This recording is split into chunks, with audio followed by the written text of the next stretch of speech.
Obsession या movie मधली सगळ्यात भयानक गोष्ट तुम्हाला माहिती? ती म्हणजे आपलं सुख, आपली शांती आणि आपली ओळख फक्त आणि फक्त एका माणसाशी बांधून टाकणं. यावरच कृष्ण गीतेत म्हणतात, ध्यायतो विषयान स्पुंसा संगस्तेषु उपयजायते संघात संजयायते कामात क्रोधोभिजायते. म्हणजेच आपण ज्याही व्यक्ती वस्तूबद्दल सतत विचार करतो त्याच्याबद्दल आपली आसक्ती निर्माण होते. त्यानंतर ती व्यक्ती वस्तू आपल्याला हवीच असते आणि जर ती व्यक्ती वस्तू आपल्याला मिळाली नाही तर त्याचा परिणाम होतो दुःख, विनाश. कोणाचा? नात्यांचा, तुमच्या मन शांतीचा आणि स्वतःचा सुद्धा. यावर विज्ञान काय सांगतं? आपली ब्रेन केमिस्ट्री कशी काम करते? एखादी व्यक्ती जर आपल्याला आवडली तर आपल्या ब्रेन मध्ये डोपामिन रिलीज होतो, तो आपल्याला प्लेजर देतो. ऑक्सिटोसिन रिलीज होतो, तो आपली बॉन्डिंग तयार करतं. याचमुळे आपला ब्रेन शिकतो की ही व्यक्ती मिळाली इज इक्वल टू आनंद मिळाला.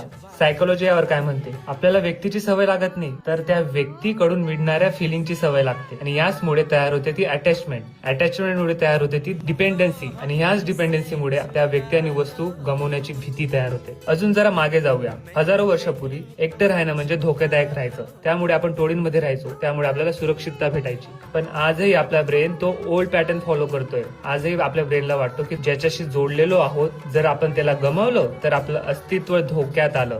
आणि याचमुळे आपण एक चूक करतो, आपण समोरच्या व्यक्तीला बघणं बंद करतो आणि आपल्या मनात तयार केलेल्या तिची प्रतिमा बघायला लागतो. म्हणजेच आपण व्यक्तीला नाही तर तिच्या प्रतिमेला बघत असतो आणि तेव्हाच आपलं प्रेम हे दुःखामध्ये बदलतं. ते कसं? सुरुवातीला तर प्रेम असतं, पण जेव्हा त्याच्याबद्दल आसक्ती निर्माण होते तेव्हा निर्माण होते अपेक्षा. अपेक्षा हीच की तू माझ्यासोबतच राहिलं पाहिजे, माझ्याप्रमाणेच वागलं पाहिजे, तू फक्त माझ्यावर प्रेम केलं पाहिजे. यामुळे आपण त्या समोरच्या व्यक्तीला कंट्रोल करतो. इथून तयार होतो ऑब्सेशन आणि आपल्याला फायनल आउटपुट मिळतं ते म्हणजे दुःख, दुःख आणि दुःख.